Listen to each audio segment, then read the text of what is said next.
श्री जीवा गोस्वामी बाल्यकाल से ही ऐसे स्वतः सिद्ध स्वरूप में भगवान कृष्ण के वे अनन्य भक्त थे और स्वतः ही जो कृष्ण बलराम विग्रह था वे खुद उनकी सेवा करते थे।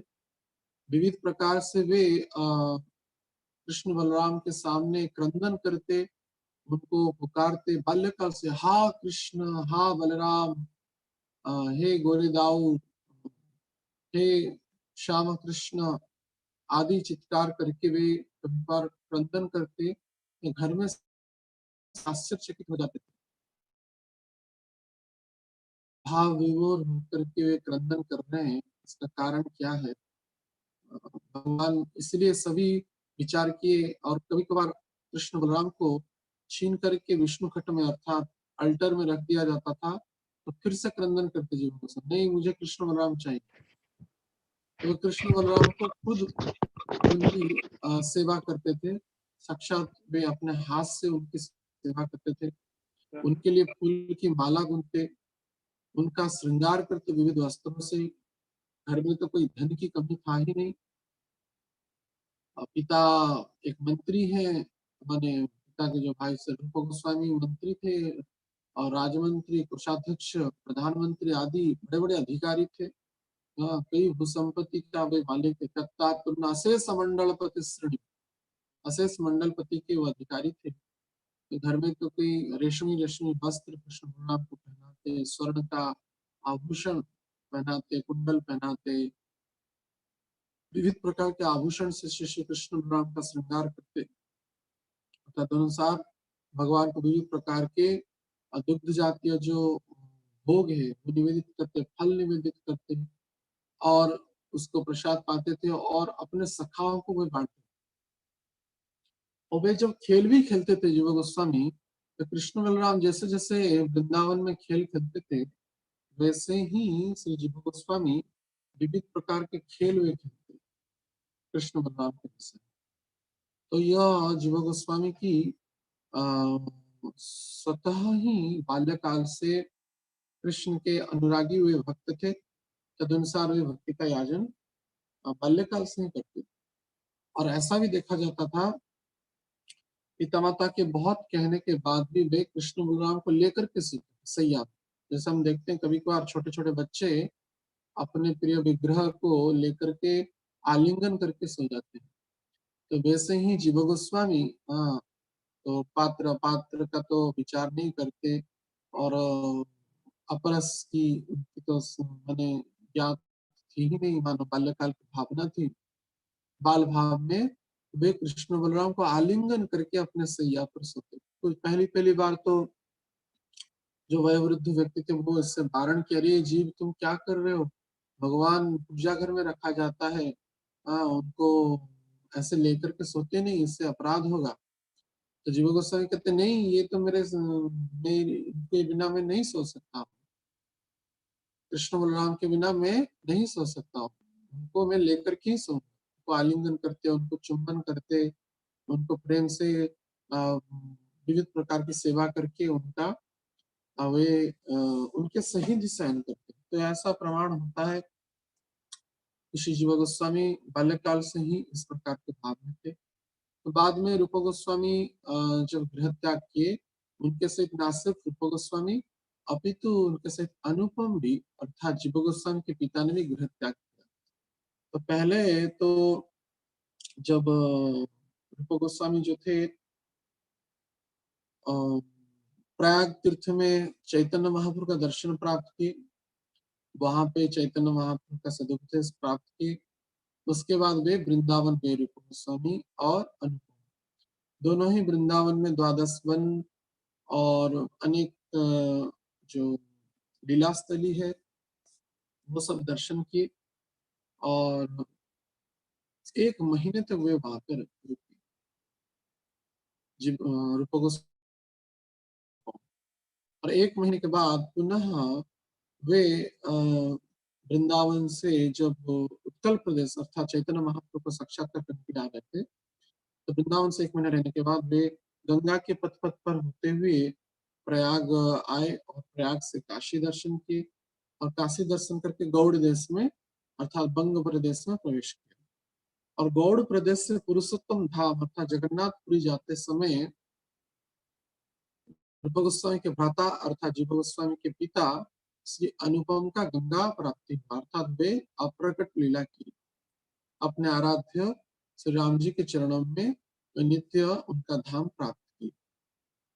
तो उसके बाद यह संवाद जब जीव गोस्वामी को प्राप्त हुआ, जीव गोस्वामी किशोर अवस्था के थे, थोड़ा युवा अवस्था प्रवेश कर रही थी, तो उसी समय वे परम दुखी हुए। पिताजी का शरीर शांत हो गया और सनातन गोस्वामी बंदी गृह में है, हाँ, और रूप गोस्वामी गृह त्याग करके छोड़ के चले गए हैं। तो इस प्रकार का समस्त व्यवस्था को देखते हुए वे अत्यंत दुखी हुए और वे क्रंदन करने लगे बार बार पिता के विरह में, अपने रूप गोस्वामी और सनातन गोस्वामी के विरह में।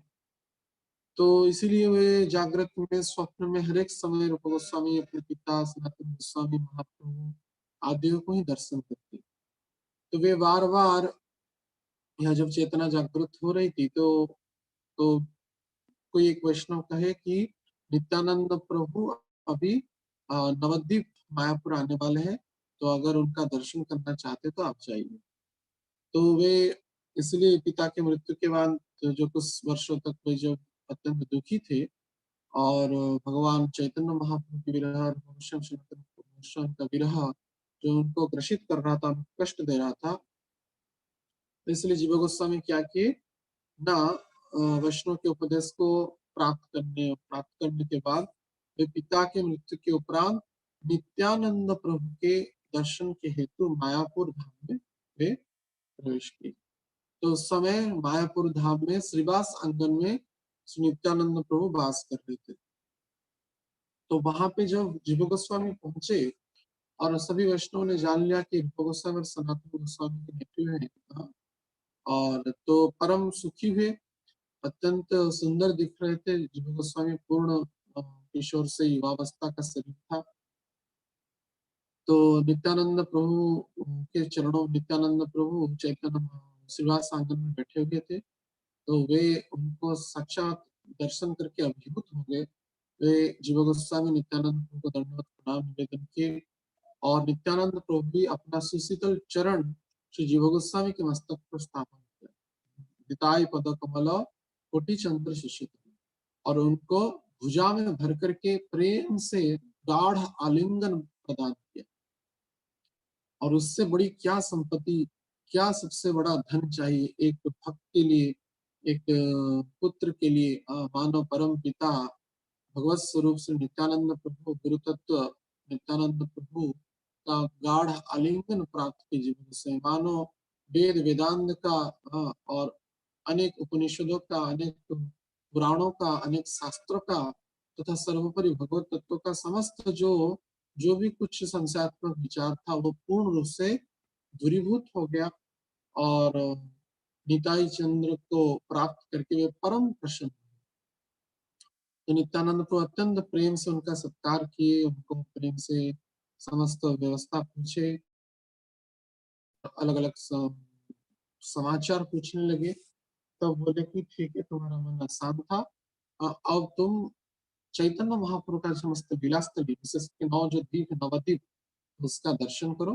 तो यहाँ से पहले प्रारंभ करते मैं तुमको नवद्वीप का दर्शन कराऊंगा। तो नवद्वीप का मैं तुमको दर्शन कराऊंगा।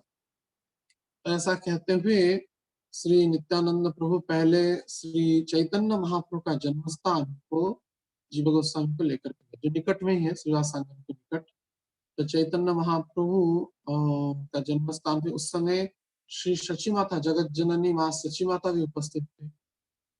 वृद्ध हो गई थी सची माता, उनको जब देखे जीव गोस्वामी तो सची माता वृद्ध हो गई थी और चैतन्य महाप्रभु के विरह में क्रंदन कर रही थी। हा निमाई कहते हुए निरंतर सची माता क्रंदन करती और विष्णु प्रिया देवी भी उपस्थित थे और सेवक ईशान उपस्थित था। तो नित्यानंद प्रभु की चरण में उसको श्री सची माता पहचान लेती थी।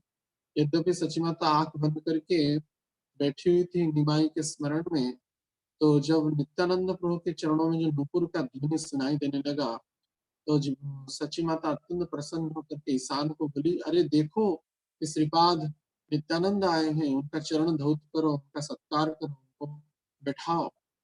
तो ईशान ने जाकर के झटपट जाकर के नित्यानंद प्रभु का चरण को उनको धौत किया, उनका उनको मल्यार्पण किया, उनको पाद्य अर्घ्य आदि किया, चंदन और केशर आदि से उनका अंग का सुभाषित कराया, आदि अनेक प्रकार की सेवाओं को प्राप्त कराने के बाद नित्यानंद जाकर के सची माता का चरण स्पर्श किए और कहे कि ये किशोर युवा जो अवस्था का यह तेजस्वी पुरुष कौन है? सची माता प्रश्न की। तो नित्यानंद प्रभु बोले, ये गौड़ीय वैष्णव के भविष्य के कर्णधार होने वाले ये रूप गोस्वामी और सनातन गोस्वामी के भ्राता अनुपम के पुत्र श्री जीव है। तो उनको देख करके सची माता अत्यंत प्रसन्न हुए और सची माता ने खुद अपने कर कमलों से जीव गोस्वामी के मस्तक पर हस्त संभाषण किया और जिसके द्वारा परम प्रसन्न हुए, प्रेम से उनको सहलाने लगे उनके मस्तक को। जीव गोस्वामी मानो जन्म जन्म का महत्व को जगत जननी माता साक्षात जैसे विचार किए कि साक्षात महापुरुष जैसा ही दिख रहा था, गौर वर्ण थे, अत्यंत सुंदर देखते थे। तो अपने पुत्र स्वरूप विचार करते हुए, निमाई का स्वरूप विचार करते हुए माता सची ने जीव गोस्वामी को प्रेम से उनका मस्तक पर आशीर्वाद दिया। उसके बाद विष्णुप्रिया देवी का दर्शन करके प्रणाम करके जीव गोस्वामी नित्यानंद प्रभु की अनुकंपा से संपूर्ण नवद्वीप का वे दर्शन और बड़ी आनंद सत्कार से चैतन्य महाप्रभु जिन जिन स्थान पे जिन जिन लीलाओं का वर्णना किया है, नित्यानंद प्रभु जैसे वर्णना किया उसको वे साक्षात मानो नित्यानंद प्रभु के मुखार विंद से चैतन्य महाप्रभु के समस्त दिव्य रहस्यतम लीलाओं को वे संदर्शन किए। इसी क्रम में अभी भी हमारे गौर पूर्णिमा से पहले हमारे अंतरराष्ट्रीय कृष्ण भावना संघ के द्वारा अभी भी श्री नवद्वीप मंडल परिक्रमा होता है, जिसमें भक्त लोग परम हर्षित होकर के, आनंदित होकर के गौर अमा जैसव स्थान सब स्थान को, और इसका शुरुआत पहले श्री जीव गोस्वामी ने यानी वैष्णव के सहित जीव गोस्वामी के नित्यानंद प्रभु ने जीव गोस्वामी के दर्शन के हेतु और उनका यत्किंचित जो दुख था उसके निवारण के हेतु वे यह व्यवस्था की थी और बड़ी प्रेम से जीव गोस्वामी ने समस्त गौर लीला स्थलियों का वे दर्शन किए। तदनुसार उसके बाद वे नित्यानंद प्रभु से आज्ञा प्राप्त किए कि तुम काशी जाओ और काशी में श्रीमद् भागवतम तथा वेदांत आदि का भाष्य अध्ययन करो, जो कि श्रीमद् भागवतम वेदांत सूत्र का भाष्य है। श्रीमद् महाप्रभु के कहने के अनुसार तुम जाकर के वहां पे पहुंचो। तो उसके बाद जीव गोस्वामी ने श्री नित्यानंद प्रभु की आज्ञा को प्राप्त करने के बाद वे काशी चले। काशी ज्ञान का नगरी है, नासिकाम च काशी, भगवान का नासिका है, ऐसा बताया गया शास्त्रों में। तो काशी में वे वेदांत जो सार्वभौम भट्टाचार्य की जो शिष्य श्री मधुसूदन वाचस्पति थे, उनसे वे वेदांत का अध्ययन किए और सार्वभौम भट्टाचार्य को स्वयं चैतन्य महाप्रभु ने भक्ति तत्व को समझाया था और उसी सूत्र को मानो सार्वभौम भट्टाचार्य ने मधुसूदन वाचस्पति को समझाया था। तो मधुसूदन वाचस्पति ने उसी महाप्रभु की परंपरा को, महाप्रभु के प्रदत्त ज्ञान को वे जीव गोस्वामी को शिक्षा दी और वहां से विविध प्रकार का शास्त्रों का अध्ययन करने के उपरांत नित्यानंद प्रभु की यह आज्ञा थी कि तुम वहां से वृंदावन धाम के लिए यात्रा करना। तो नित्यानंद प्रभु इस प्रकार से वृंदावन गमन की और वृंदावन उस समय साक्षात उनके पिता के भ्राता अर्थात श्री रूप गोस्वामी और सनातन गोस्वामी। तो 5 गोस्वामी के क्रम में जीव गोस्वामी सबसे कनिष्ठ हैं और युवा थे और अत्यंत प्रतापी, प्रकांड विद्वान और परम भक्ति के सूत्र प्राप्त करने वाले नित्य वे विलास मंदिरी थे। तो लेकिन गौड़ीय वैष्णव सिद्धांत में सबसे ज्यादा जो श्लोक संख्या संस्कृत श्लोक की रचना शास्त्रों के क्रम में श्रील जीव गोस्वामी ने, व्यासदेव के बाद शायद कोई ज्यादा श्लोक संस्कृत श्लोक की रचना किया है व्यक्तिगत हिसाब से अगर विचार किया जाए तो वे साक्षात जीव गोस्वामी। इतने बड़े प्रकांड विद्वान थे और भाई भगवान चैतन्य महाप्रभु के और प्रभु सनातन के परम भक्त थे। तो उसके बाद जब वृंदावन में गए, वे सनातन गोस्वामी के कहने के अनुसार वे रूप गोस्वामी के वे अनुगत्य में है। तो जीव गोस्वामी रूप के जीव, रूप अर्थात रूप गोस्वामी, जीव अर्थात जीव गोस्वामी। तो रूप गोस्वामी ने उनको दीक्षा संस्कार प्रदान किया। तो 1542 ख्रीष्टाब्द में रूप गोस्वामी ने विचार किया, यह उनकी श्रद्धा को, उनकी सेवा को, उनकी भक्ति की अद्भुत धारा को देख करके श्री रूप गोस्वामी परम प्रसन्न हुए और वे साक्षात यमुना जी से जल लाते रूप गोस्वामी के लिए। निकट में जितनी भी तुलसी है, पुष्प है भगवान की सेवा के लिए, उनकी वे देखरेख करते, बगीचा में जल देते। अन्य समस्त आश्रम की जो कुटिया की, भजन कुटिया की जितनी व्यवस्था है, झाड़ू करना, गोबर में लिपाई करना, पुताई करना, जल लाना और अपने गुरु श्री रूप गोस्वामी को, रूप गोस्वामी की समस्त व्यवस्था करना, उनकी भिक्षा का व्यवस्था करना, उनके शरीर में तेल का मसाज और उनका स्नान के लिए जल लाना, उनका वस्त्र को साफ करना आदि जैसे पूर्ण रूप से विलास मंजरी, नित्य मंजरी होने के बाद भी परंपरा के क्रम में, गुरु शिष्य परंपरा में वे गुरु गुरु अपने गुरु वर्ग की परम श्रद्धा से, आनंद से और भक्तिमय भाव से वे सेवा करते। तो इस समस्त भाव को और उनकी भक्ति की तन्मयता को देख करके रूप गोस्वामी विचार किए कि ये अब भगवान दामोदर की सेवा कर सकता है। जैसे माता यशोदा ने श्री दामोदर को अर्थात कृष्ण को उदर में बांध दिया, ये भी अभी कृष्ण को भक्ति में बांध सकता है। तो इसलिए रूप गोस्वामी जीव गोस्वामी की साधना से भक्ति से अत्यंत प्रसन्न होकर के विचार किए, अभी इनको विग्रह की सेवा की भार में दे सकता हूँ।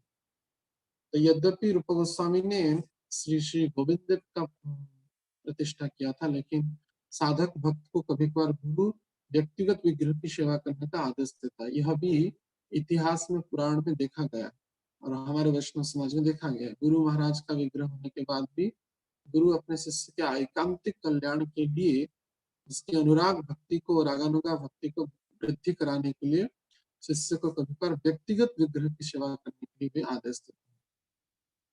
तो वैसे ही रूप गोस्वामी को श्री श्री रूप गोस्वामी जी ने श्री जीव गोस्वामी को श्री श्री राधा दामोदर विग्रह प्राप्त कराया। अर्थात रूप गोस्वामी ने स्वयं अपने शिष्य श्री जीव गोस्वामी के लिए अपने हाथ से विग्रह का निर्माण कराया और उन विग्रह को, अत्यंत त्रिभंग स्वरूप विग्रह को वे श्री जीव गोस्वामी को प्रदान किया।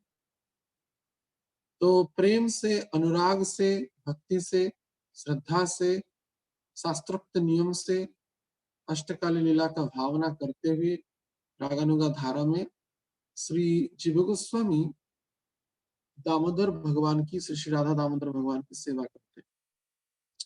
इतने सुंदर रूप से वे सेवा करते, राधा दामोदर भगवान अत्यंत प्रसन्न हो जाते उनके भाव को संदर्शन करते हुए। तो विविध प्रकार के जो भोग वो कभी कभार निवेदित करते और कभी कभार श्री दामोदर भगवान बाल भाव में जीव गोस्वामी को कहते कि जी मुझे ये चाहिए, मुझे ये खाना है। साक्षात प्रकट होकर के श्री श्री राधा दामोदर भगवान कहते कि मुझे ये चाहिए, मुझे वो चाहिए, मुझे वो माला पहनाना है, मुझे ये फूल का श्रृंगार करना है, मुझे वो वस्त्र पहनना है। जैसे एक बालक अपने माता को जैसे प्रेम से जिद करके कुछ कहता है, वैसे ही जीव गोस्वामी पाद को श्री श्री राधा दामोदर भगवान स्वयं कहते मुझे ये पदार्थ की आवश्यकता है। और जीव गोस्वामी इन कभी कभार विग्रह के स्वरूप में करते और कभी कभार साक्षात प्रकट हो जाते। तो कभी कभार श्री दामोदर भगवान कहते, हंस हंस करके आते और बांसुरी बजाते और बांसुरी बजा के कहते, जी तू मेरा दर्शन कर।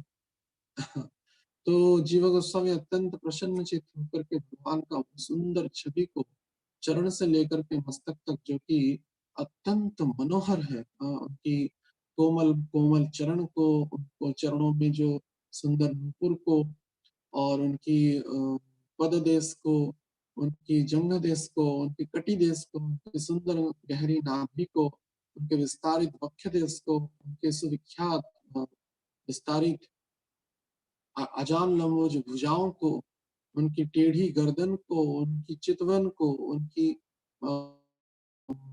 बांसुरी को, उनके मोर मुकुट को, उनकी जुड़ा को वे दर्शन करके अभिभूत हो जाते थे। जब साक्षात जब प्रकट हो जाते थे तो उसको देखते कि कभी कभार जीव गोस्वामी उन सौंदर्य को मानो सहन नहीं कर पाते और वे मूर्छित हो जाते। हाँ, तो मूर्छित हो होकर के वे जब उठते कुछ समय के बाद बाह्य भाव आता तो आनंद सागर में निमज्जित हो जाते। हाय, श्री राधा दामोदर भगवान कितने कृपालु है, साक्षात आकर के मुझे दर्शन दिए। तो वास्तविक ये गोस्वामी की सौगात है। हम उनकी लीलाओं में, उनकी चरित्रों में हम देखते हैं कि ब्रजेंद्र नंदन विग्रह हुए तो साक्षात ब्रजेंद्र नंदन, तो विग्रह नहीं, साक्षात ब्रजेंद्र नंदन। तो भक्ति से, श्रद्धा से उनको सेवा किया जाए, एक बार बस उनका मुख खुल जाए, हमारे अंदर अब काम का कोई गंध नहीं रहेगा। श्री कृष्ण हमारे मन मस्तिष्क में छा जाएंगे। उनकी सेवा निष्काम भाव से और प्रतिष्ठा रहित होते हुए अगर हम करने का प्रयासरत रहेंगे, निश्चित रूप से विग्रह से साक्षात प्रकट हो जाएंगे और लीला विलास करेंगे। यह कई भक्तों को अनुभूति, जो भी विग्रहों की सेवा करते हैं उनको पता है अगर प्रेम से किए होंगे, यद्यपि किसी किसी का संपूर्ण काम से निवृत्त शरीर हुआ नहीं, लेकिन फिर भी भगवान एक विज्ञापन देते हैं मानो, और कई बार स्वप्न में कुछ कुछ निर्देश देते हैं, कुछ ना कुछ कहते रहते हैं। तो भगवान प्रेम है, प्रेम को ग्रहण करते हैं, वस्तु को नहीं, भाव को ग्रहण करते हैं, भावग्राही जनार्दन। तो वैसे ही राधा दामोदर भगवान श्री श्री जीव गोस्वामी के भाव के अनुसार उनकी सेवा पूजा को ग्रहण करके और कभी कभार साक्षात उनका त्रिभंग स्वरूप दर्शन दिला करके उनको परम प्रसन्न और आत्मविभोर करा देते। तो ऐसे श्री जीव गोस्वामी रूप गोस्वामी में अनुगत्य में रहते हुए भजन साधन करने लगे, कठोरता से साधन भक्ति का आचरण करने लगे। वहां तो उस समय रूप गोस्वामी भक्ति रसामृत सिंधु नामक दिव्य ग्रंथ की रचना कर रहे थे। तो उसको कंपाइल करने के लिए रूप गोस्वामी ने श्री जीव गोस्वामी को दायित्व दिया। देखे कि इनकी निष्ठा बड़ा प्रबल है और उनकी समस्त व्यवस्था बड़ी उचित रूप से वे करते हैं, और ज्ञान में भी प्रकांड विद्वान है वे, संस्कृत में, अन्य अन्य शास्त्रों में, पुराणों में, वेदों में, उपनिषदों में। तो इसलिए वे जो रूप गोस्वामी जी ने भक्ति रसायन सिंधु का कंपाइल करने के लिए जीव गोस्वामी, और उसी समय श्री जीव गोस्वामी ने उसकी टीका भी रचना कर, जिसको दुर्गम संगम टीका कहते हैं। भक्ति रसायन सिंधु की टीका बड़ा प्रसिद्ध टीका है, उसको भी श्री जीव गोस्वामी ने रचना किया। उस समय बाद क्या हुआ, एक समय की बात है, श्री वल्लभाचार्य दर्शन करने के लिए आए हुए थे रूप गोस्वामी जी का प्रभाव से। देखिए, अरे रूप गोस्वामी जी आप क्या ग्रंथ लिख रहे हैं? तो ग्रंथ को देखे, जो ग्रंथ लिख रहे थे तो उसमें जीव गोस्वामी सॉरी वल्लभाचार्य जी ने कुछ त्रुटि निकाला कि इसमें अमुक त्रुटि है। तो रूप गोस्वामी ने बोले कि ठीक है, मैं इसको सुधार दूंगा, कोई बात है नहीं। तब रूप गोस्वामी ऐसा, जब रूप गोस्वामी को जो ऐसा बोले वल्लभाचार्य, एक शिष्य अपने गुरु की निंदा और गुरु का अपमान कैसे सहन कर सकते? जीव गोस्वामी के मन मस्तिष्क में, उनके हृदय के अंदर में श्री रूप गोस्वामी का चरण ही था, क्योंकि वे उनके गुरु थे। तो गुरु की निंदा या उनका अपमान हो जाए, शिष्य कभी नहीं सहन कर सकता।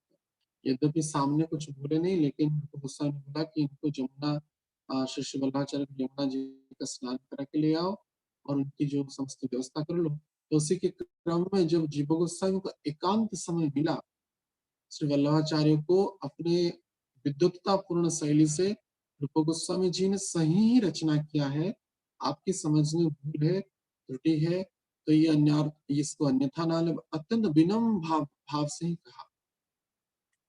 तो वल्लभाचार्य भी इसको मान के, वास्तविक जीव गोस्वामी तो प्रकांड विद्वान थे, और रूप गोस्वामी कभी रूप मंजरी है, हमारा परंपरा रूपानुग धारा है, वे भी कभी गलत नहीं लिख सकते। लेकिन मानो जीव गोस्वामी की जो विद्वत्ता परिप्रकाश होने वाला था समाज में, व्यवहार में, तो भगवान मानो यह लीला की और इसमें भी और एक लीला छुपी हुई थी। तो बल्लभाचार्य आकर के रूप गोस्वामी को कहे, अरे आपके जो शिष्य जीव गोस्वामी जो आपके भ्राता के पुत्र हैं, अत्यंत पंडित है, अत्यंत विद्वान है, परम उनकी चिताकर्षक बुद्धि है, भक्ति तत्व की असीम महिमा को वे अवगत है। तो रूप गोस्वामी ने पूछा कि क्या हुआ, आपको कैसे पता चला? ना अमुक अमुक बात है, आप मैंने जो श्लोक में गलती निकाला, वास्तविक वो मेरी एक अन्य दृष्टि से समझती, लेकिन वास्तविक सही दृष्टि आपके शिष्य जीव गोस्वामी ने मुझे प्रदान किया और इस बात को प्रमाणित करता है कि आपकी रचना पूर्ण रूप से त्रुटि विहीन है।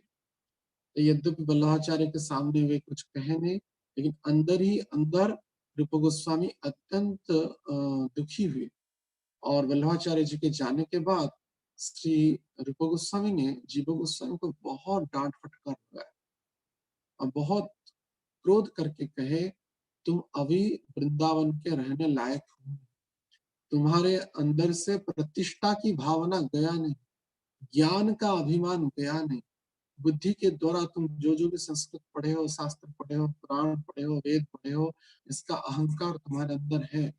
अभी भी तुम्हारा वचन का वेग के ऊपर तुम्हारा नियंत्रण नहीं हुआ। मैंने जो शिक्षा की रचना किया, वाचो वेगम मनस क्रोध वेगम जीवा उदर उपस्थ वेगम एतान वेगान जो विषय धीरः सर्वम च पृथ्वीं च स्यात्। तुम्हारा वचन के वेग के ऊपर ही तुम्हारा नियंत्रण नहीं हुआ है, तो इसलिए तुम वृंदावन में रहने लायक नहीं। और महाप्रभु जो शिक्षा है, तृणादपि सुनिचे न तरौरेव सहिष्णुना अमानी न मान देना कीर्तन्य सदाहरि। तुम अमानी न मान देना है नहीं, हो नहीं, इसलिए तुम कीर्तन्य सदाहरि अर्थात 24 घंटा भगवान का नाम करने में समर्थ हो शायद, इसलिए तुम मुझसे दूर चले जाओ और मैं तुमको अभी समीप नहीं रखूंगा, यहाँ से तुम स्थान को त्याग करके अन्यत्र चले। तो ऐसा जब कठोर वचन जब रूप गोस्वामी ने जीव गोस्वामी को प्रति बोला, जीव गोस्वामी अत्यंत मर्माहत हुए उनकी वाणी के द्वारा। ना कि वो डांट फटकार दिए इसलिए हुए, मर्माहत नहीं हुए क्योंकि गुरु पाद पद्मों को छोड़ करके जाएंगे तो वृंदावन छोड़ सकते हैं हम, वृंदावन छोड़ने में कोई कमी नहीं है, क्योंकि तीर्थम कुर्वन्त तीर्थानि, जहाँ पे तीर्थपाद है उसी स्थान ही तीर्थ है, तो वृंदावन हम छोड़ सकते हैं, लेकिन गुरु पाद पद्म श्री गोस्वामी का पाद पद्म को छोड़ना पड़ेगा। ये सोचते ही वे भयभीत हो गए, लेकिन क्या करे, गुरु आज्ञा गरीयसी, गुरु मुख पद्म वाक्य चित्तेतना करिया आर ना करिया मने आशा। और तो कोई आशा नहीं कर सकते, तो बाध्य होकर के अत्यंत विरह में ग्रसित होकर के कष्ट पा करके श्री जीव गोस्वामी उस स्थान को परित्याग करके नंदगांव के समीप पावन सरोवर के समीप वे वास करने लगे और विरह में दुखी होकर के वे अन्नजल को छोड़ दिए। कभी कभार कोई आटा दे देता तो उसी को जमुना जल में घोल करके पी लेते, तो उसके कारण ही समस्त इस प्रकार का खाद्य को, कच्चा जो आटा को खाने के कारण उनके शरीर में रोग हो गया। तो कुछ समय के बाद वो ब्रजवास भी कितना बाध्य करते, लेकिन वे कुछ ग्रहण नहीं करते। बात धीरे धीरे अन्यत्र प्रचार प्रसारित होने लगा। उस समय तो कम ही लोग वृंदावन में रहते थे। तो बात पहुंचते पहुंचते फिर सनातन गोस्वामी को प्रति, सनातन गोस्वामी जी इससे अवगत हुए, तुरंत ही वे वहां पे जाकर के जीवन गोस्वामी को बोले, ये क्या कर रहे हो तुम, क्या अपने जीवन को समाप्त करने वाले हो क्या? नित्यानंद प्रभु की जो भविष्यवाणी है कि गौड़ीय वैष्णव का तुम मौड़मणि हो गए, हाँ, और उनके मुख्य कर्णधार हो गए, इस प्रकार का आचरण क्यों कर रहे हो? तो जीव गोस्वामी बोले कि गुरु महाराज का करुणा नहीं होगा तो जीवन को रख करके क्या फायदा, ये ज्ञान का, ये विद्वता का, इससे कुछ भी लाभ है। करुणा न हईले कांदिया कांदिया, करुणा न हईले कांदिया कांदिया, प्राण ना रखिबा। हे गुरुदेव प्राणना रखिब गुरुदेव कृपा बिंदु दिया रोई दासे नापेक्षा की। तो करुणा नहिल, अगर करुणा होगा नहीं तो कांदिया कांदिया प्राणो ना रखिया, इस प्राण को रख करके क्या फायदा। वैसे ही तो कृष्ण प्राप्त हुए नहीं और गुरु महाराज ही त्याग देंगे, तो इससे बड़ा दुख का विडंबना का क्या और समाचार हो सकता है। तो सनातन गोस्वामी जीव गोस्वामी को बहुत सांत्वना दिए, कोई बात नहीं, रूप गोस्वामी तुमसे वास्तविक क्रोधित है नहीं, लेकिन वैष्णव समाज में वास्तविक एक सिद्धांत को प्रतिष्ठित करने के लिए वैष्णव का कैसे व्यवहार होना चाहिए। तुमने कुछ भी गलत नहीं किया, गुरु का निंदा अपमान सुनना ये ठीक है नहीं, उनके अपमान हो जाए इसको एक शिष्य कभी सहन नहीं कर सकता। तो इसलिए तुमने सही आचरण किया, लेकिन रूप गोस्वामी ने एक अलग भाव से अलग सिद्धांतों का उपनयन करने के लिए वे इस प्रकार की लीला की, तो तुम मेरे से चलो। तो जीव गोस्वामी ने रूप गोस्वामी को, रूपा गोस्वामी के समीप जीव गोस्वामी को पुनः ले लिए और समस्त बात को कहे और बोले कि अब कितना तुम कठोर हो सकोगे, बस हो गया। तो सनातन गोस्वामी तो आयु में बड़े थे रूप गोस्वामी से, तो इसलिए रूप गोस्वामी उनका जो प्रेम अभिमान की जो लीला है इसको समाप्त की और पुनः गाढ़ आलिंगन से जीव गोस्वामी को प्रदान किए। और उसके बाद श्री जीव गोस्वामी अत्यंत निष्ठा से रूप गोस्वामी के समीप रह करके अनेक शास्त्रों की रचना करी। सनातन गोस्वामी ने भी जो वैष्णव तोषणी की रचना किया, उसके ऊपर भी उन्होंने टीका रचना किया, भागवत आदि विविध प्रकार के ग्रंथों की रचना किया।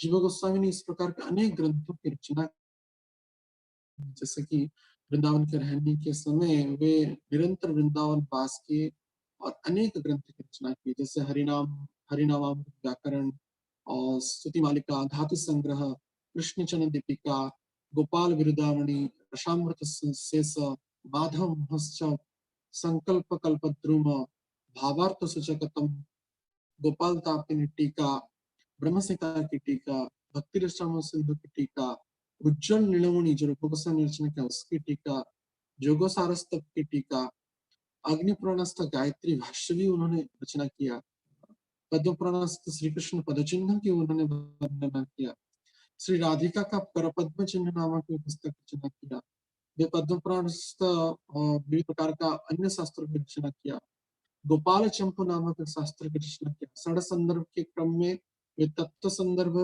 भगवत संदर्भ, परमात्मा संदर्भ, कृष्ण संदर्भ, भक्ति संदर्भ, प्रीति संदर्भ, क्रम संदर्भ आदि शास्त्रों की भी श्री जीव गोस्वामी ने रचना की। तो इस प्रकार के महान विद्वान थे, वो 500 मिलियन से लेकर के भी अनेक श्लोकों की रचना किया। मानो व्यासदेव के बाद अगले कोई ज्यादा संस्कृत श्लोक की रचना किया होगा परंपरा में, तो शायद जीव गोस्वामी इतने प्रकांड विद्वान थे और वैष्णव समाज के प्रति उनका इतना अवदान है, उसको कहना ही नहीं। तो उसी क्रम में मुगलों का शासन था, जीव गोस्वामी तो रूप गोस्वामी सनातन गोस्वामी के अपरकट के बाद जब अन्य 5 गोस्वामी भी अपरकट हो गए, तो जीव गोस्वामी अकेले उपस्थित थे और वृंदावन के मूढ़मणि थे और प्रकांड विद्वान के सूत्र में वे परम वैष्णव को मांगलिक जो भगवान की कथाएं हैं, भागवत कथाएं हैं, संदर्भ के द्वारा अनेक शास्त्र के प्रमाणों के द्वारा विद्वत्ता पूर्ण से भक्तिपूर्ण शैली से वे उसको समझाते।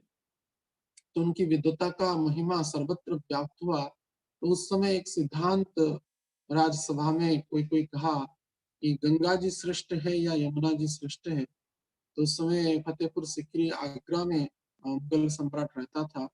तो जीव गोस्वामी के पास संवाद गया कि आप आगरा जाएंगे और वहां पे शास्त्रार्थ करेंगे क्या। तो जीव गोस्वामी कहे कि मैं एक रात्र भी वृंदावन को छोड़ के नहीं रह सकता। तो जब राजा के पास संवाद गया तो राजा ने बोला अत्यंत द्रुतगामी जो अश्व है उसकी व्यवस्था किया गया और आप दिन में ही आकर के दिन में ही दिवस के अंत तक वृंदावन पहुंच जाएंगे और इसी बीच में अगर आप शास्त्रार्थ कर लेंगे तो समस्त समस्याओं का समाधान होता है। तो जीव गोस्वामी गंगा यमुना में कौन श्रेष्ठ है इसका प्रतिपादन करने के लिए वृंदावन से आगरा चले द्रुतगामी अश्व के माध्यम से, और आगरा में पहुंच करके अत्यंत विद्वत्तापूर्ण भाव से और शास्त्रोक्त प्रमाणों के द्वारा गंगा जी से करोड़ों गुना यमुना जी ही श्रेष्ठ है इसका उन्होंने प्रतिपादन कर दिया। गंगा जो है त्रिपदगामिनी है, साक्षात भगवान के चरणों से निकली हुई है, लेकिन यमुना जी भगवान की साक्षात प्रेयसी है। ब्रजलीला में भी वे उनकी गोपी के रूप में स्वरूप है, और द्वारका लीला में भी से वे रानी का स्वरूप में भी है। और अलग अलग स्वरूप में अलग अलग शास्त्रों के सिद्धांत के अनुसार भगवान की समस्त लीलाओं, जो लीलाएं हैं यमुना के तट पर हुआ, और भगवत धाम गोलोक वृंदावन में भी यमुना जी ही, यमुना तीर वनचारी, यमुना के तीर में वे वनचारी भगवान माधव वे लीला करते हैं। तो इसी के अनुसार जीव गोस्वामी अनेक शास्त्रों के प्रमाणों के द्वारा सिद्धांत को उपनीत करते हुए वे प्रमाणित कर दिए कि यमुना जी ही गंगा जी से श्रेष्ठ है। तो समस्त वैष्णव समाज के समक्ष, पंडितों के समक्ष, विद्वानों के समक्ष वे पूर्ण रूप से प्रमाणित कर दिए और पुनः वृंदावन को लौटाए। तो इससे उस समय राजा अत्यंत प्रसन्न हुआ। बाद में उन्होंने एक क्योंकि निकट अतीत में अनेक प्रकार का उपद्रव हुआ था अनेक स्थान पर भारतवर्ष में, तो बोला कि अभी वृंदावन में ब्रजमंडल में कोई भी साधुओं को हत्या नहीं करेगा, मंदिरों को तोड़फोड़ नहीं करेगा, ऐसी उसमें रोक लगा दिया।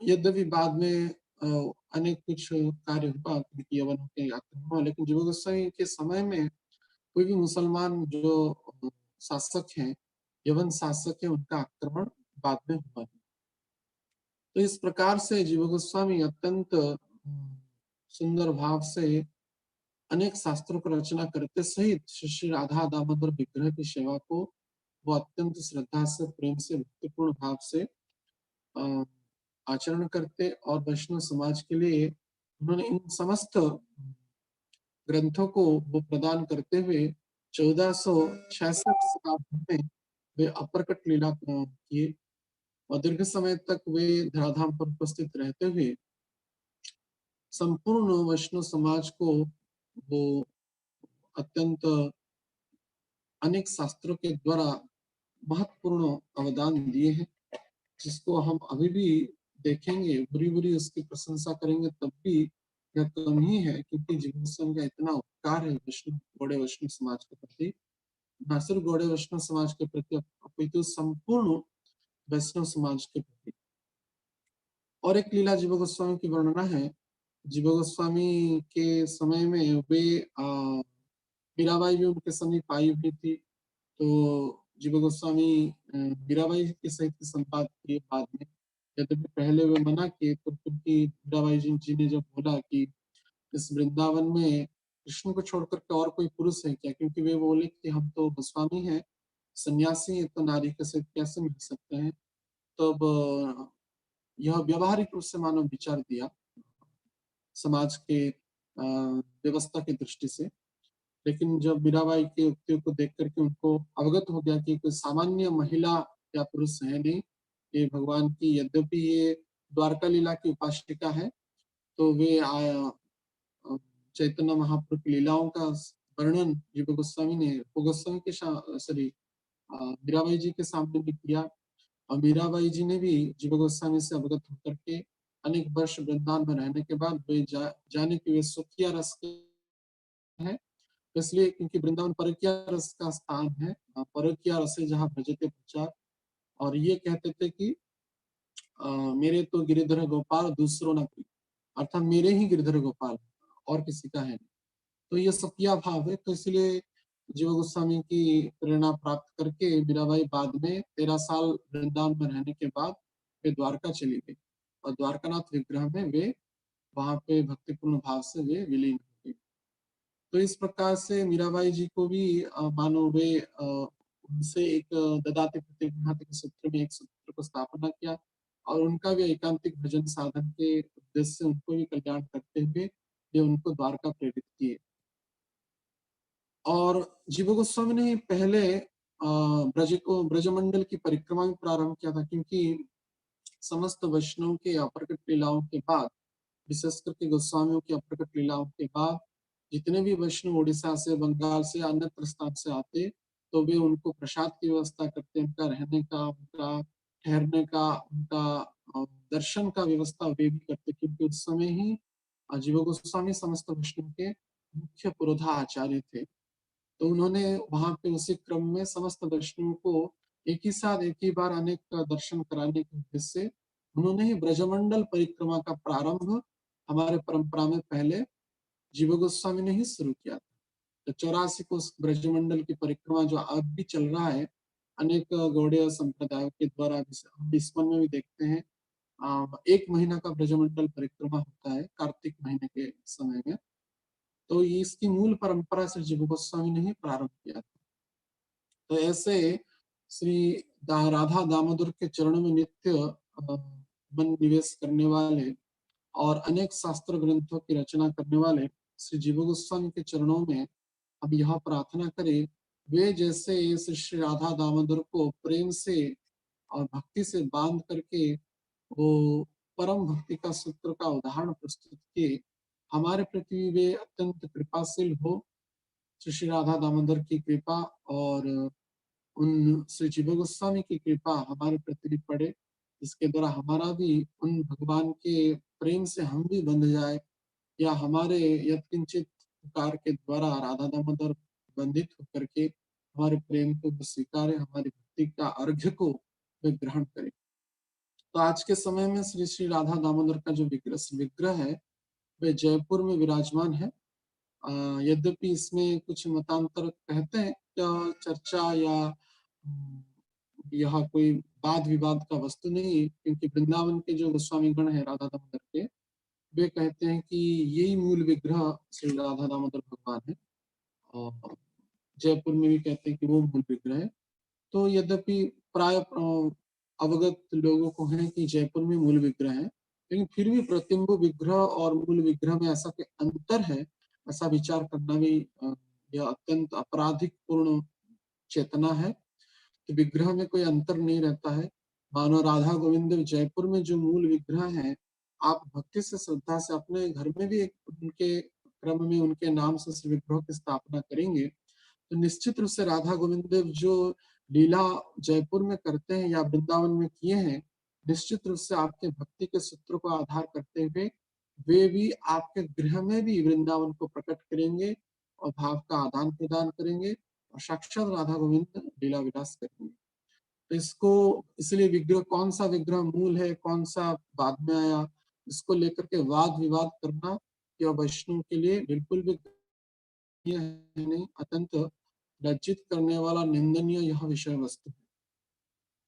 तो जो भी हो, लेकिन ऐसे राधा दामोदर भगवान की जो प्राण प्यारे भक्त श्री जीव गोस्वामी की अनुकंपा से आज भी हमको श्री राधा दामोदर भगवान का सुंदर छवि, सुंदर शिव विग्रह दर्शन प्राप्त होता है, विशेष करके कार्तिक महीने में, क्योंकि राधा दामोदर पूजते हैं, वहां पे राधा दामोदर की सेवा पूजा अत्यंत श्रद्धा से, प्रेम से किया जाता है।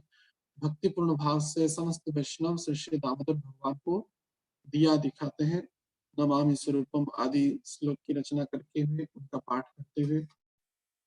और हमारे अंतरराष्ट्रीय कृष्ण भावनामृत संघ के प्रतिष्ठित आचार्य श्रील प्रभुपाद जी भी उस राधा दामोदर के शरणापन्न हुए और वहां पे वे वास किए। अभी भी आप देखेंगे राधा दामोदर मंदिर में श्रील प्रभुपाद जी का निवास स्थान है, जहाँ पे इस्कॉन होने से पहले वो वहां पे रहते थे। संन्यास लेने से पहले भी वानप्रस्थ आश्रम में वहां पे रुके, संन्यास लेने के बाद भी वहां पे रुके थे, और विदेश जाने से पहले वे दामोदर मंदिर में ही थे।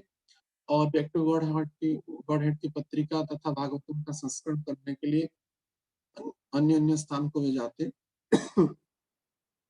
तो राधा दामोदर मंदिर श्रील प्रभुपाद जी की भी निवास स्थली का यह साक्षात प्रमाण अभी भी उनका निवास स्थान, और जो उनका जो रसोई घर किचन है अभी भी है।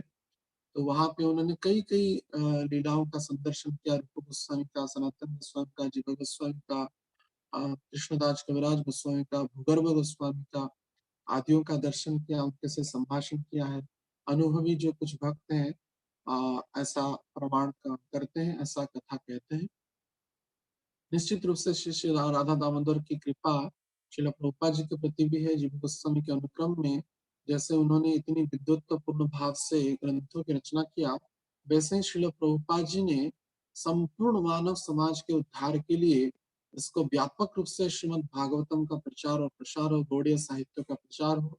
तो इसलिए भक्ति रसायन सिंधु जो रूप गोस्वामी का रचना है मूल संस्कृत में, और जिसकी टीका दुर्गम संगीन टीका से जीव गोस्वामी की, मानो उसी सूत्र में श्रील प्रभुपाद जी ने संपूर्ण विश्व समाज इससे भक्ति रसायन सिंधु नामक ग्रंथ से अवगत हो, इसलिए उन्होंने इसको अंग्रेजी भाषा में रचना किया तथा श्रीमद् भागवत तथा अन्य पुराण शास्त्र भी या उसके क्रम में अनेक शिक्षाएं श्रील प्रभुपाद जी ने उसको अंग्रेजी भाषा में अनुवाद किया और बाद में अन्य उनके शिष्य वर्ग भी समस्त भाषाओं में उसको अनुवाद किया। तो राधा दामोदर जी के सहित श्रील जीव गोस्वामी के सहित रूप गोस्वामी जी के सहित हमारे श्रील प्रभुपाद जी का भी विशेष संबंध है। वैसे तो गौड़ीय सिद्धांत के अनुसार संबंध तो है ही, लेकिन फिर भी वहां पे निवास स्थान होने के कारण श्रील प्रभुपाद जी का विशेष रूप से वो संलग्न हुए और उनका कृपा पात्र हुए। तो ऐसे आचार्य चरण श्रील जीव गोस्वामी तथा उनके प्राण प्यारे विग्रह श्री श्री राधा दामोदर और श्रील प्रभुपाद जी को हम प्रणाम करते हैं, बार बार वंदन और उनकी जो कृपा वो हमको प्राप्त कराए और उनकी कृपा का कण हम प्राप्त करके हमारा भी जीवन उन दामोदर के चरणों में, अपने इष्ट के चरणों में स्थापित हो। हम बार बार यह प्रार्थना करते हैं। हरे कृष्णा कृष्ण कृष्ण हरे हरे, हरे राम राम राम हरे हरे। श्री जीव गोस्वामी पाद की, श्री श्री राधा दामोदर भगवान की, श्रील प्रभुपाद की जय। तो किसी का अगर कोई प्रश्न है तो पूछ सकते हैं। तो 5:40 लगभग हो गया है। हरे कृष्ण। हरे कृष्ण प्रभु जी, धन्यवाद प्रणाम। धन्यवाद प्रणाम। हरे कृष्ण जी, बड़ी कृपा। आज जीव गोस्वामी जी का चरित्र सुनकर बड़ा ही अच्छा लगा और पूरा वैष्णव समाज पर बड़ा उपकार तो है ही जीव गोस्वामी जी का। निश्चय। मेरा पर्सनल जो मैं उपकार समझता हूँ वो ये है कि गोपाल चंपू जो ग्रंथ है वो उसमें जितना वर्णन विस्तार से है ठाकुर जी की लीलाओं का, उतना अन्यत्र असंभव सही है शायद देखने में ना। सबसे ज्यादा वर्णन उसी में मुझे प्रतीत होता है। और वो डायरेक्ट गोलोक वृंदावन की लीलाओं को देखते हैं जैसे वो वर्णना कर रहे हैं जीव गोस्वामी। हाँ जी, उतना सुंदर वर्णन कहीं और सुनने पढ़ने को नहीं मिल पाया गोलोक धाम का। निश्चय निश्चय, बड़ी विशेष कृपा है अवश्य। एक ये प्रभु जी जो लीला थी, जो राधा रानी को अभिषिक्त किया था वृंदावनेश्वरी के पद पर ठाकुर जी ने, तो वो माधव महोत्सव में है वो लीला क्या? हाँ, माधव महोत्सव। अच्छा, माधव महोत्सव ग्रंथ में उन्होंने यह बहुत सुविस्तार रूप से इस लीला को वर्णना किया है, तो आप चाहें तो उसको अध्ययन कर सकते हैं। बहुत सुंदर ग्रंथ है, हमने अध्ययन किया है। इसमें बड़ी सुंदर शैली से कुंज में निकुंज में वृंदावन की अधीश्वर के रूप में कैसे प्रतिष्ठा हुआ है उनका, यह बड़ी सुंदर भाव से जीवों को स्वयं वर्णना करते हैं। ठीक है बड़ी, बहुत सुंदर। अभी तो गोपाल चंपू का आस्वादन चल रहा है आपकी कृपा से, वो जाएगा। तो आप आशीर्वाद दीजिए कि कुछ उसमें तो बड़ा सुंदर वर्णन किया है, लेकिन जीव गोस्वामी जी का जो भाव है उसका एक बिंदु कुछ ग्रहण हो पाए। अवश्य, हम उनके सूत्रधार हैं, माने हम समस्त वैष्णव, तो निश्चित रूप से वे हमको अनुकंपा करेंगे उनके शास्त्रों के माध्यम से, उनके भक्तों के माध्यम से, और उनका एक कण के अनेक कण भी प्राप्त हो सकता है। धन्यवाद। हरे कृष्ण। और किसका है प्रश्न? हरे कृष्ण प्रभु जी, दंडवत प्रणाम। दंडवत प्रणाम। हरे कृष्ण, बोलिए। प्रभु जी, एक तो जैसे वृंदावन में जहाँ पे विग्रह हैं राधा दामोदर टेम्पल में, जो वहाँ पर बहुत सारे विग्रह हैं भगवान के, और भी जो 3 और हैं, तो वो सभी उन्होंने बना के दिए थे जीव गोस्वामी को। नहीं, जो मध्य भाग में है रूप गोस्वामी के प्रदत्त विग्रह श्री श्री राधा दामोदर भगवान है, और राधा दामोदर के बाजू में माने राधा रानी और ललिता जी हैं, और उनके बाजू में श्री श्री वृंदावन चंद्र है। राधा वृंदावन चंद्र है जो कृष्णदास कविराज गोस्वामी के सेवित विग्रह है, और उनके बाजू में राधा माधव विग्रह है जो जीव सॉरी इनके गीत गोविंद के रचयिता श्री जयदेव गोस्वामी के विग्रह है। हाँ, और उनके बाजू में श्री राधा छैल चिकन विग्रह है जो भूगर्भ गोस्वामी के सेवित विग्रह है। तो वास्तविक अतीत में इस समस्त विग्रह राधा श्याम सुंदर मंदिर और राधा दामोदर मंदिर के बीच में एक मंदिर था, राधा वृंदावन चंद्र कुंज उसको कहते थे। तो वहां पे उस कुंज में कृष्णदास कविराज गोस्वामी ने श्री राधा वृंदावन चंद्र की स्थापना किया। और वैसे ही राधा माधव का विग्रह भी अन्यत्र था, और राधा दामोदर मंदिर के सामने ही जो मीराबाई वाली गली में है थोड़ा बीच में, वहां पे एक्चुअली छैल चिकन कुंज था। छैल चिकन कुंज में श्री राधा छैल चिकन स्थापित हुए थे भूगर्भ गोस्वामी के द्वारा। कालांतर में जब सेवाओं का समस्या हुआ होगा और वो समस्त विग्रह को एक ही जगह पे रखा गया, निकट निकट के विग्रह को, तो उसमें बीच में राधा दामोदर और ललिता जी हैं, और बाजू में राधा वृंदावन चंद्र, इसके बाजू में श्री राधा माधव और राधा छैल चिकन, और सामने सनातन गोस्वामी को प्रदत्त जो भगवान कृष्ण ने साक्षात गिरिराज शिला दिया था, जिसमें भगवान का चरण और बांसुरी, गो के खुरा आदियों का चिन्ह है, तो वो भी है। ठीक है, ठीक है प्रभु जी। और प्रभु जी एक और, जब वो रूप गोस्वामी उनसे नाराज हो जाते हैं और कहते हैं कि आपको वृंदावन में नहीं रहना है, तो आपने बताया था वो नंदगांव में कहीं पर जाके रहते हैं, पावन सरोवर के पास। पावन सरोवर। हाँ, पावन सरोवर, नंदगांव के समीप जो पावन सरोवर है, वहां पे वो जीव गोस्वामी दुखी होकर के वास करते थे, और आटा को घोल करके यमुना जी के जल में पीते थे, विरह संदिग्ध होकर। ठीक है प्रभु जी, थैंक यू। हरे कृष्ण। हरे कृष्ण, हरे कृष्ण। और है किसका प्रश्न?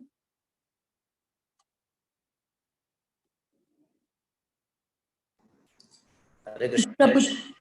हाँ हाँ बोलिए।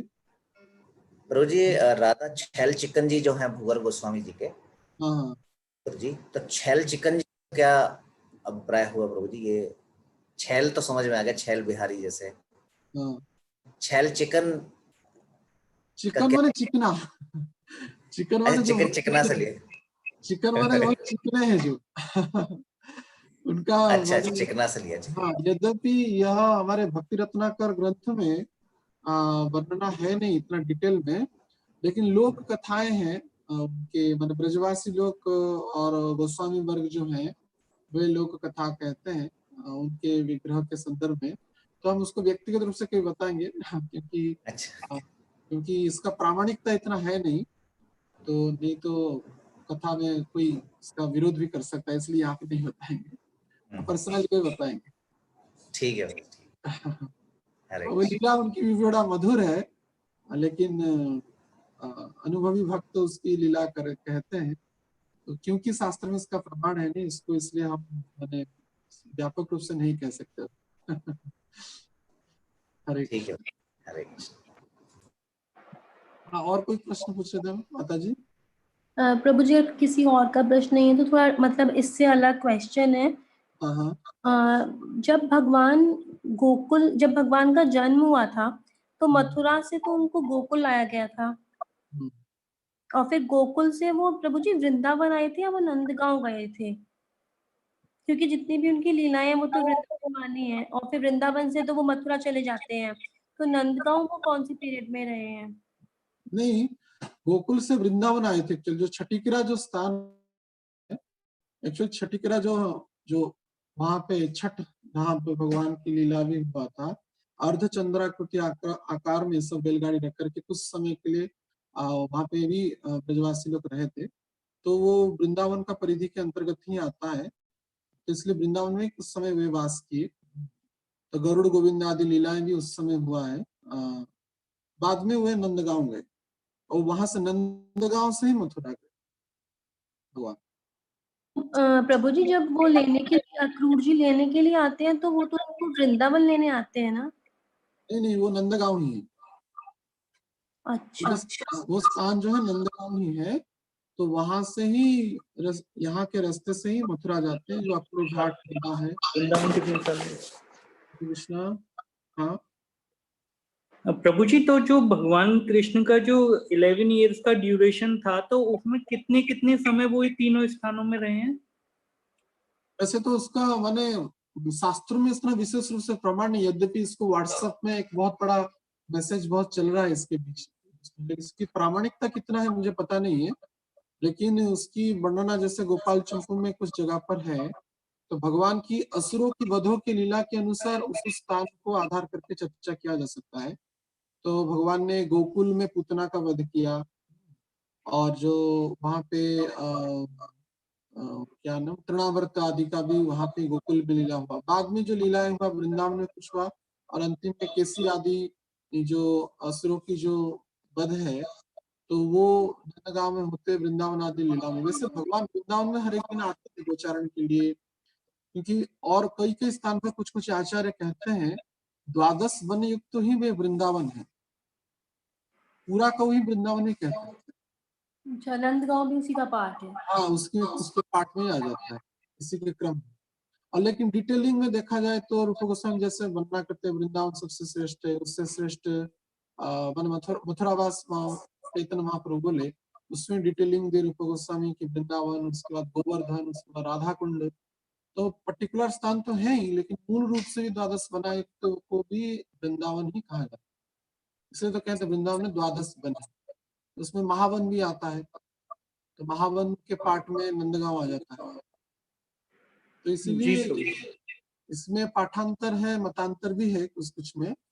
यद्यपि इसमें आजकल में देखा कई बार व्हाट्सएप में कुछ मैसेज आता है कि यहाँ पे ये हो सकता है इसकी प्रामाणिकता, लेकिन उसको शास्त्रों के आधार पर प्रमाणित कर किया अगर जाएगा तो इसको हम प्रामाणिक रूप से ग्रहण कर सकते हैं, और निश्चित रूप से हो भी सकता है वो, इसमें इतना डिटेलिंग में देखना पड़ेगा इसमें। जी प्रभु, हरे कृष्ण। हरे कृष्ण। हरे कृष्ण। हरे कृष्णा प्रभु जी। हाँ हरे कृष्ण। प्रभु जी जैसे आपने बताया था कि रूप गोस्वामी ने जीव गोस्वामी जी के लिए प्रकट किया था, तो प्रभु जी ये नाम कैसे रखा जाता है? छैल चिकन या फिर राधा दामोदर, ये सब नाम मतलब ऑटोमेटिकली दिमाग में आ गया तो रख दिया जाता है, या कुछ लीला इंतजार की जाती है, कुछ आए दिमाग में तो फिर? नहीं, ऐसा नहीं। जब भी विग्रह प्राकट्य होता है और उनकी मानो अगर विग्रह निर्माण किया गया हो, प्राण प्रतिष्ठा हो, या स्वयं विग्रह जैसे राधा रमण प्रकट हुए, तो कल हम राधा रमण जी की भी चर्चा करेंगे, गोपाल भट्ट गोस्वामी की भी चर्चा करेंगे। तो उसी क्रम में वो उसी समय में ही उसको नामकरण दिया जाता है। ऐसा नहीं कि उनकी बाद में लीलाओं को देखते हुए दिया जाता है। बाकी वे बाद में तो लीला करते हैं। कभी कभार यह भी होता है विग्रह पहले प्रतिष्ठित हो, लेकिन कुछ विशेष लीला के कारण उनका नाम उस नाम से प्रसिद्ध होता है। जैसे कि साक्षी गोपाल का विग्रह पहले साक्षी गोपाल था नहीं, पहले गोपाल था। उनका नाम मूल विग्रह ग्रंथों में गोपीनाथ लिखा गया, साक्षी गोपीनाथ। तो बाद में जब साक्षात दिए हुए, तो इसलिए उनका नाम साक्षी गोपीनाथ हो गया या साक्षी गोपाल हो गया। या जैसे खीरचोरा गोपीनाथ है, तो पहले वो उनका नाम खीरचोरा गोपीनाथ था नहीं, लेकिन माधवेंद्र पुरी पाद के कारण खीर को चोरी किए, इसलिए बाद में खीरचोरा गोपीनाथ पड़ गए। इसलिए भगवान तो एक ही है, लेकिन विग्रह अनेक हो सकते हैं, और एक ही विग्रह अनेक लीला, या एक विग्रह की इच्छा हुआ दूसरा विग्रह भी पूर्ति हो सकता है। जैसे गोपाल जी ने इच्छा किया श्रीनाथ जी ने कि मुझे गर्मी हो रहा है, चंदन का लेप लगाओ, लेकिन जहां पे चंदन लेकर के जा रहे थे तो गोपाल जी स्वप्न में कहे गोपीनाथ में और मेरे में कोई अंतर है नहीं, तुम समस्त चंदन गोपीनाथ जी को लगा। तो इसलिए माधवेंद्र पुरी अपने प्राण प्यारे विग्रह श्रीनाथ जी को अर्थात गोपाल जी को छोड़ के आए थे, और गए ही नहीं वृंदावन, उड़ीसा में ही रह गए, रेमुणा में। तो इसलिए भक्त भगवान की लीलाओं को आधार करके भगवान कुछ भी कर सकते हैं। वो सर्वस्वतंत्र महापुरुष है, सर्वेश्वर परात्पर पर ब्रह्म है, और अनादि उनकी लीलाएं हैं, वो अपनी इच्छा के अधीन है, तो वे कुछ भी कर सकते हैं। लेकिन विशेष रूप से विग्रह की प्रतिष्ठा के समय या उनके प्राकट्य के समय उनका नाम, लेकिन बाद में हो सकता है उनका नाम भी परिवर्तन हो जाए लीला को आधार करके। ठीक है, जी हरे कृष्णा। हरे कृष्ण। धन्यवाद। और है किसका प्रश्न?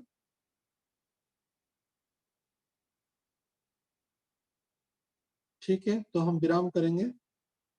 5:55 हो गया लगभग। ठीक है प्रभु जी। समस्त भक्तों को पुनः दंडवत प्रणाम। और कल हम श्री गोपाल भट्ट गोस्वामी का चरित्र अवगत होंगे और राधा रमण विग्रह सत्य देवालय में नेता उनके बारे में अवगत होंगे। हरे कृष्ण। हरे कृष्ण। हरे हरे कृष्ण। हरे कृष्ण हरे कृष्ण हरे हरे कृष्ण कृष्ण कृष्ण हरे हरे हरे हरे राम हरे राम हरे राम राम राम हरे हरे। इस गिस मताधीश प्रभु की जय। दामोदर भगवान की जय भगवान की जय गोपाल महाराज की जय गुरु महाराज की जय समस्त भक्त वृंद की जय गौर प्रेमानंदे हरि हरि हरे हरे हरे।